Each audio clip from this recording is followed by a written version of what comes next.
So to answer your question earlier, something the size of 3 feet by 3 feet cubed will run a Western society house, like a 3,500 square foot house with everything. You could run an arc welder, you can have a pool, you can have air conditioning, whatever you want. Real simple. Well, that's what I want. That is what I want. And if you have one, I'm going to buy it, test it, have people come by and test it, feature it in the videos, talk about it. And I have another person who does an electric Preparedness magnetic motor. How can we get these devices? Because the time has come. It's past the time. We need them now. Truly need them.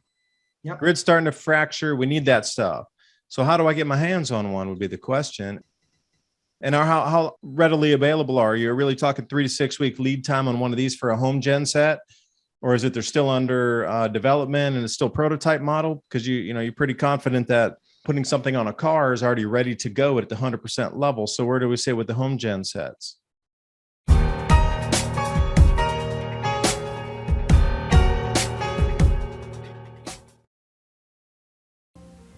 Good afternoon, everyone.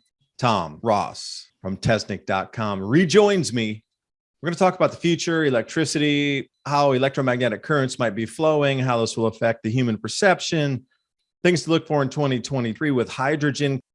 And there's an enormous amount of movement now to new energy, and it's just starting to make it electric gravitics motors, things that are talked about the future, the hydrogen economy, non-deliverable power down lines that we understand, but at the source. And that goes with using the Earth's magnetic field or separating gases that are in our atmosphere. He was the one who sent me the link to Prometheus fuels using the anode and the cathode and a different electrical charge to reassemble atoms into either a liquid or take a gas, break it apart, use something called CO2, disassemble those atoms and then recombine them into like CH4, and then you could burn it again. Anything that they could do with the air, they could reconstitute it. And then you become an alchemical wizard by using electricity between two plates and different charges to reassemble matter itself.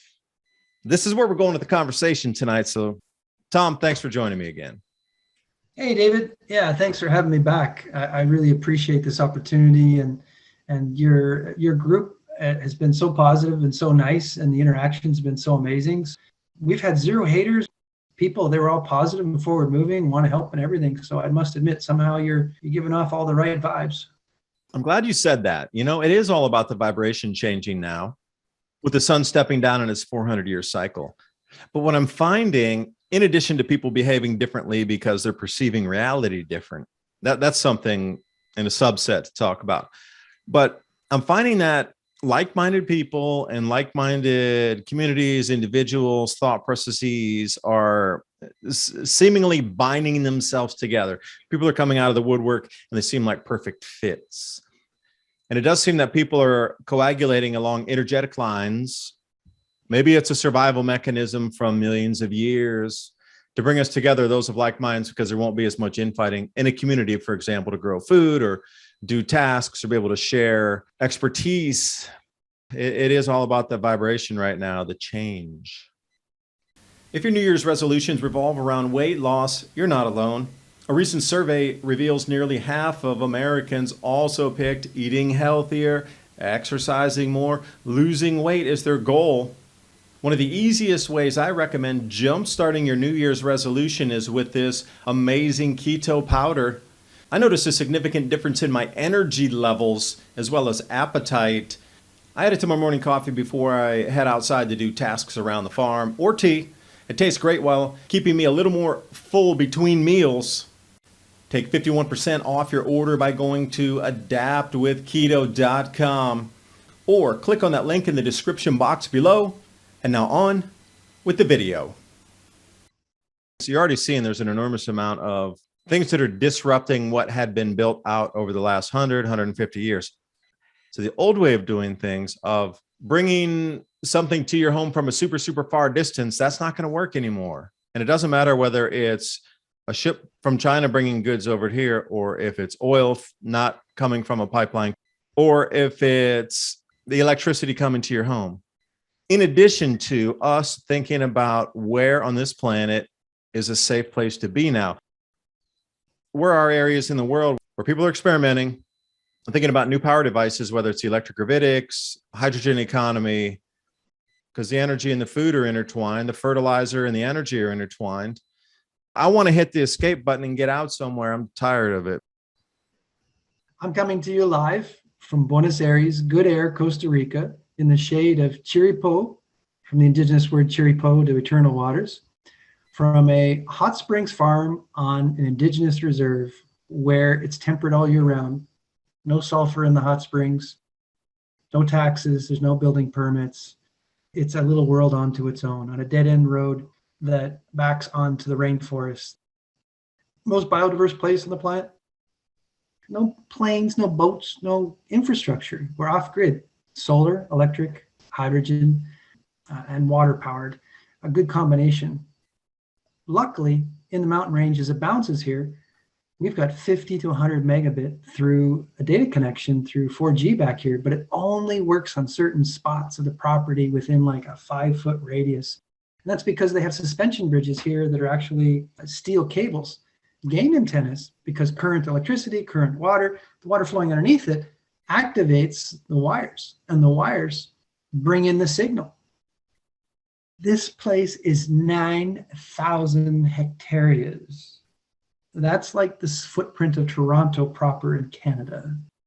So you're telling me that everybody needs to relax down by the river if you want to work online, because the only place you can get a signal is under the bridge next to the river in the rainforest. But you're right, not being connected to the sewer, the electricity wires, and all of that, water pipes, those frequencies of people dealing with the situation in life right now, whether it's a text message or a video phone call or whatever it is, however they're expressing themselves in their field and their energy, the Troily event, it's getting caught up in that, and then it's being amplified, and it goes through all that infrastructure, and you feel it weighs you down. This is nirvana. This is heaven on earth. This is the way it's supposed to be. And getting a taste of this resets you with our hemp and hydrogen. If you want to change behavior, you have to ostracize existing behavior. You have to create a real example that people can see and touch and smell. And once they see that, it's not only plausible, it's something they gravitate towards and they change their behavior. Hydrogen's a pretty hot topic. I've been traveling a lot too, and I used to come to the exact same types of places you're talking about. But then I would eventually have to go back to work and drop back in on an airplane, back into a busy place, or, something surrounded by wires, walking around the Himalaya for 3 months, then having to get on a plane and go back into like be at a job at a certain minute type of thing. Once you get out there outside the wire, if you will, and you start to get that, oh, I forgot, what month is it? That's where you want to be at. And being at that point is very, very special, because the world has wrapped us into its tentacles of needance, where, like I say, you can feel the heaven as every time I turn and open the mailbox, it's another thing to pay for. It's just getting a little ridiculous on the financial enslavement happening in the US here. It's ridiculous, because I only dropped back in after the COVID forced me back here. Prior to that, I was living overseas working. It was quite a bit different. So many bills, so just ridiculous price for everything, and if I could escape that, I would in 2 seconds. But for Americans, where are they ready to go now, where you can, get out of this madness if you want to? If you just go to hotspringsvalley.com, you'll be able to see something you just won't believe until you get here. I walk up my front door on this 9,000 hectares biological preserve with, I go to an avocado tree and I get an avocado, I get an orange, I get a banana, I get a mango, I get mangosteen, I get momenchinos. This place has its own honey, has its own cheese, its own yogurt. They have every type of livestock, every type of chicken, ducks, roosters, turkeys. This place is mind-blowing. Horses, every type of fruit and vegetable and things you've never seen before in your life. And it's all hodgepodge and crazy all over the place. It's basically looks like wherever the cow or the animal took a shit, they just dumped a seed in it and it grew. Let me ask you something then. These are the very first places people are going to flee to when they need to exit the cities. Like, this Amish farm out near me, it's awesome that we have, everything that you consider with the same thing. Amish, all pure, no natural.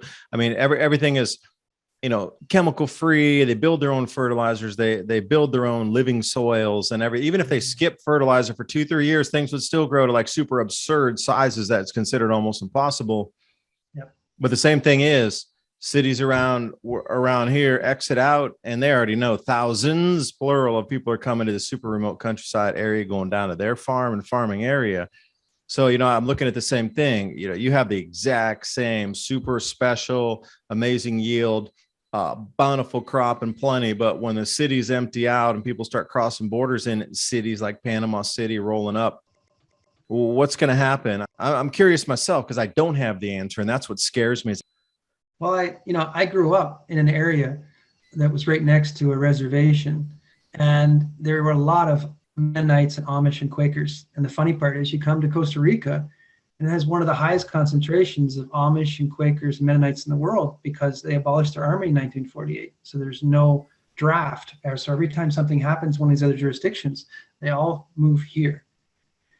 If you want something done here, they mill their own lumber. They have bamboo. They've got rocks. They've got clay. They've got sand. They've got gravel. 90% of what happens here is just from here. It's the best air, best food, best water on the planet. And what I love about this place is what it doesn't have. It's not covered in RF frequencies. Water that's structured, that's really good. But if you're anywhere else, that water would be destroyed very quickly simply because of the local infrastructure. Even just two cars passing each other create an electromagnetic field that make you get car sick. A lot of people find they don't get car sick if they're on a highway and there's no other cars. It's only when the other cars are going the other way. People start to learn about these fields, like you said. You can check out the place and you can come see hemp, hydrogen, cryptocurrency, and we have a variety of electric bikes here powered by hydrogen. Painted that picture of all the electromagnetic fields on the traffic. Now imagine an LA highway at rush hour. Be creeping along at 5 miles an hour, but I'm wondering with that massive current on the other side and the other, or do you have to be moving much faster to get that effect? Well, there's no such thing as road rage. All you do is look up carbon monoxide poisoning and what the effects are, and it'll show you exactly why people twig. I was putting it to the sun changing its frequency and the human perception in the mind being affected because the electromagnetic, hemispheres of the brain are also being affected, just like the Earth's magnetic field. But then wrap that all into the sun changes the magnetic field of the planet, which changes the electromagnetic field of the brain. The perception changes. And maybe that's why people can't handle what's changing and they lash out and they become angry. But you're just saying it's from carbon monoxide over percentage that people are rebreathing. Use Firefox or, DuckDuckGo and just search on the internet right now, radiation poisoning, carbon monoxide poisoning. It will scare the hell out of you. Like those old scary videos on YouTube you see of when, the Cold War and stuff like that, and the sirens would go off. Oh, get under your desk at your school and stick your head between your legs and kiss your ass goodbye, because that's going to help. I want to watch the fireball. Yeah, if you're going to go, right? Get away from the window. No, I want to watch the fireball. If we're all going to die in a building like you just showed us where that thing shattered like the whole city, like what am I going to do under the desk? I want to watch the big fireball. No, you're not allowed to. Get under your desk. No, I don't want to. Just searching on the internet and seeing what they've done to islands out in the oceans to people in the past and testing and how they still deny it is just, it's really depressing. So enough of that. But really, no, not enough of that, because think about the breath, how important it is, and breathing in the air or the lack thereof, or recirculating carbon dioxide within a mask that people are breathing it over and over all day long, versus being out in a forest where you're actually in that replenishment of the oxygen coming out of the photosynthesis of the leaves in the center of that. That's why people so happy in forest on farms. You're way outside. You might get a little diesel pollution while they're plowing the fields or something, but otherwise it's pretty clean, and you're vibrating and you're in the center of the center, especially if you're near the forest. You're getting a huge amount of new fresh that invigorates the brain. Why do you think they give people oxygen to get them to wake up? The opposite is take less oxygen into the body and then make them sleepy and slow. Again, why does everybody need to be sleepy and slow at this point? Is another question to ask. Taking away the breathing, the most important thing. Like, you just last mere minutes if you don't breathe. It's like the most important thing that we have as a human to keep us going. Water, forget it. Food, forget it. Breath. And we use biofuel made from the farm, and then we use the hydrogen in the combustion engine to be able to make it more efficient, because hydrogen and oxygen being injected into the system, what it does is it breaks down the molecules. You're not running on a hydrogen oxygen. It's a very small amount, because how they make fuel, diesel and gasoline, out of crude oil, bunker, C grade type stuff, is they use hydrogen because it breaks it down to be able to take out the impurities and to be able to raise the octane so that it burns easier. We're just doing that in the combustion chamber. So yeah, here we don't buy any fuel, and that maybe that's why they call it biofuel. We don't buy any fuel, and you add the hydrogen and oxygen to it so that it negates the whole thing. If you're out behind one of the vehicles on the farm here, it just smells like the fryer at McDonald's. I want to talk about scaling here for the electrical issues. Like, let's say, how do I get a 50 kilowatt unit that's running on hydrogen, self-propelling, that you could put in the house? And what would you need to keep 50 kilowatts on the side of your house, literally, as a standard unit? I understand putting it in vehicles, that sort of thing. That's one application. But as a power generation unit, still installed for a village or a couple of homes next to them, I mean, take me down that route for a second. There's 4 different components to this, and it's going to be, the world's always mixed up, and it's always going to be mixed, and everybody wants a silver bullet. It's nice that you're this infrastructure thing and there's not going to be potholes, but if Billy Bob can't afford $500 to fill up his pickup truck, what does it matter? He can't drive down that road. So we're heading for $200 a barrel in the next year, whether you like it or not. And then you add carbon tax on top of that. People have no clue. This is only the beginning. This is only the beginning. We started off at $45, $50 a barrel 8 months ago. Within a year, it's $200. And then put the carbon tax on top of that. There's already places around the world that are $15 to $18 a gallon. As we speak today, the collapse of society is happening now, right now, as we speak. Oh, wait a second. Let me rewind it before we go to the next one. Give me a timeline on that $200 per barrel oil. Are we talking January, midway through, or the end? Go to oilprice.com and look at the Federal Reserve, and then also go take a look at the Treasury. And if you search these things, you will find out they're doing the exact same things that triggered in the 1930s the Depression and the First World War. It's identical. Every CEO of every major corporation, when the music stops, I don't want a chair. Yeah, you notice there's been a lot of resignations, thousands, plural, of the highest level individuals. And I think the year 2020, there were like 1,500 or 1,800 super high resignations but this year it's even higher. So what is going on? Why is everybody sort of quietly jumping off the ship here? Yeah, little companies like Cargill, the largest privately held corporation in the world that provides you with your food. Because there's everything's consolidated in just a very few small hands, like you talked about, Federal Reserve, going back to World War I. Taking a look at the names, probably switched, and the countries are the same, the players are the same, the bond rates are going directly after 1928, 1930 bond crash that really caused the depression. The same. It's all fitting. You're right. It's a puzzle. It's a puzzle piece for a different century, but they just changed the color on the pieces. Well, the Chinese real estate, the Chinese telling certain corporations they have to delist. And there's just so much of it. It's overwhelming. And right now you're floating on top of the water. The tsunami's coming, but all you see is the water moving out.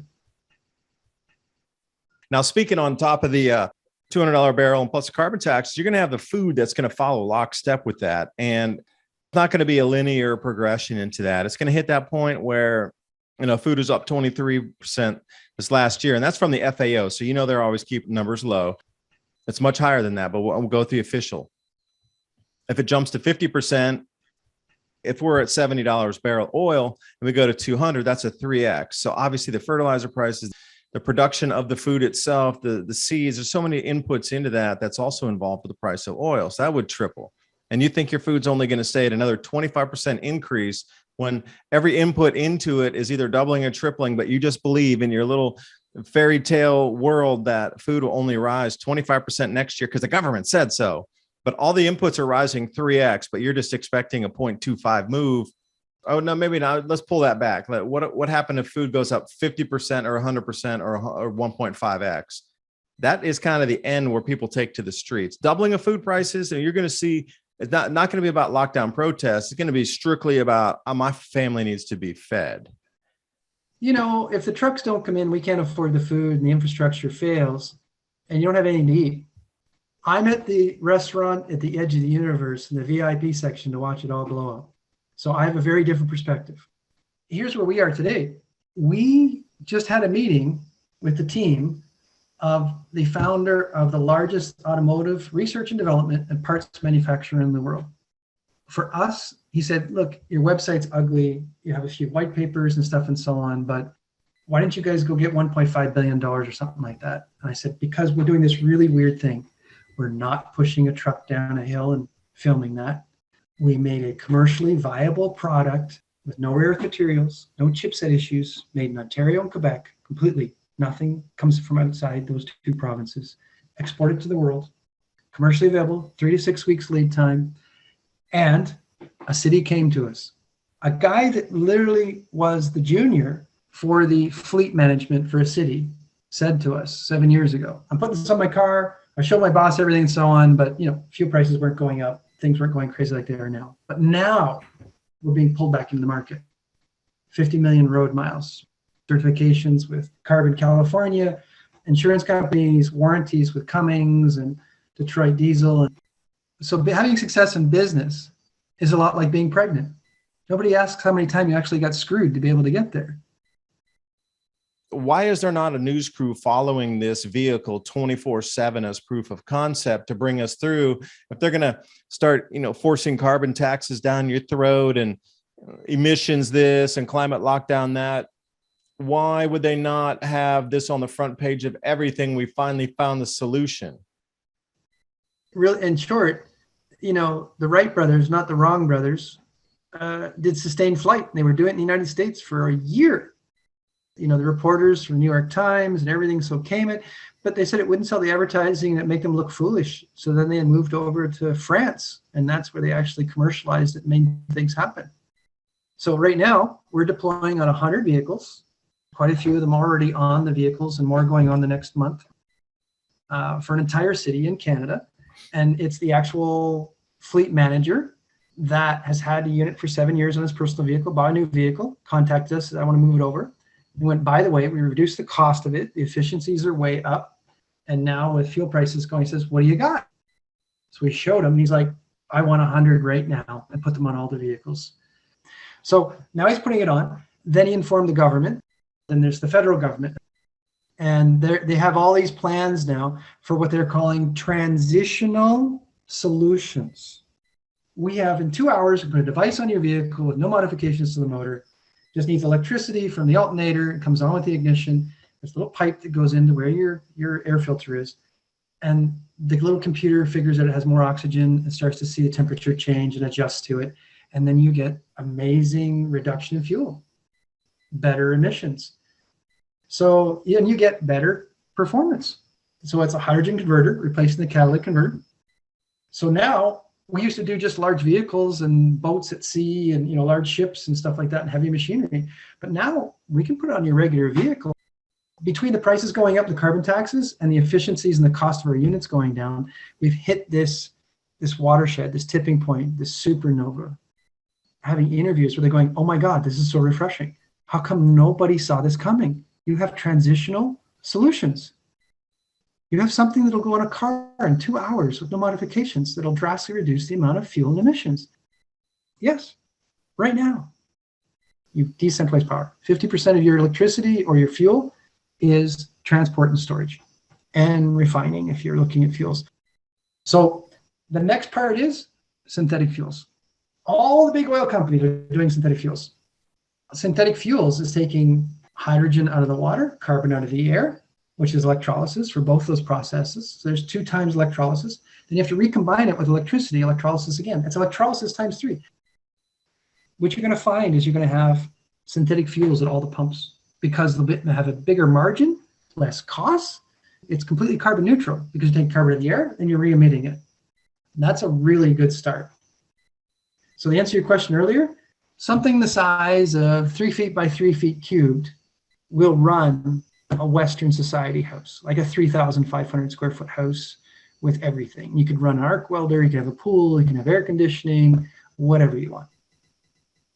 Real simple. Well, that's what I want. That is what I want. And if you have one, I'm going to buy it, test it, have people come by and test it, feature it in the videos, talk about it, and I have another person who does, and electric Parendev magnetic motor. How can we get these devices? Because the time has come. It's past the time. We need them now. Truly need them. Well, that's what I want. That is what I want. And if you have one, I'm going to buy it, test it, have people come by and test it, feature it in the videos, talk about it, and I have another person who does an electric Parendev magnetic motor. How can we get these devices? Because the time has come. It's past the time. We need them now.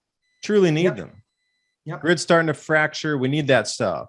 So how do I get my hands on one would be the question. And how readily available are you? You're really talking 3 to 6 week lead time on one of these for a home gen set? Or is it they're still under development and it's still prototype model? Because you're pretty confident that putting something on a car is already ready to go at the 100% level. So where do we say with the home gen sets? The timeline, the roadmap to set expectations.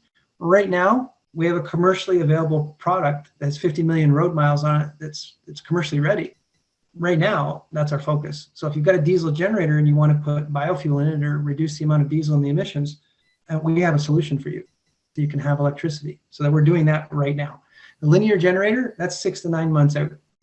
And what we want to do is we actually want to license and sell off the rights or sell it out automotive industry, every type of combustion engine, whether planes, trains, automobiles, boats, whatever it is. And then we just want to go to Africa and be the power company. We just want to take all that money, leverage it, and to boldly go where no infrastructure's gone before, where no banking's gone before. And then, light up 1.5 billion people with this new infrastructure, with net new, with no competitors.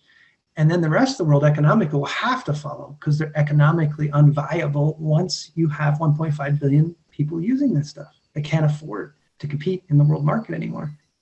That's the big picture. When you consolidate, let me stop you for a second there too.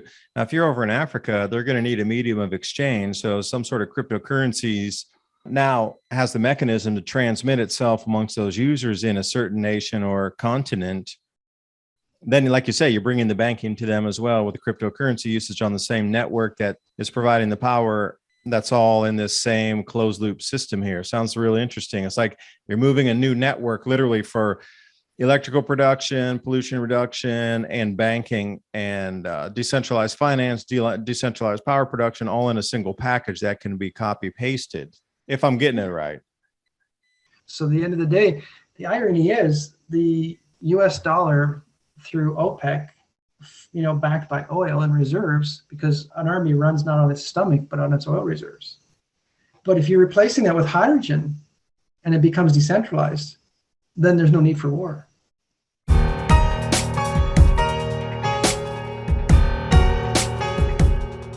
And this podcast has been brought to you by TrueLeafMarket.com. Heirloom and organic seeds for any grow zone on our planet. If you support this kind of content, please visit My Patriot Supply and TrueLeafMarket.com. I appreciate you spending your time with us, and I'll see you next interview.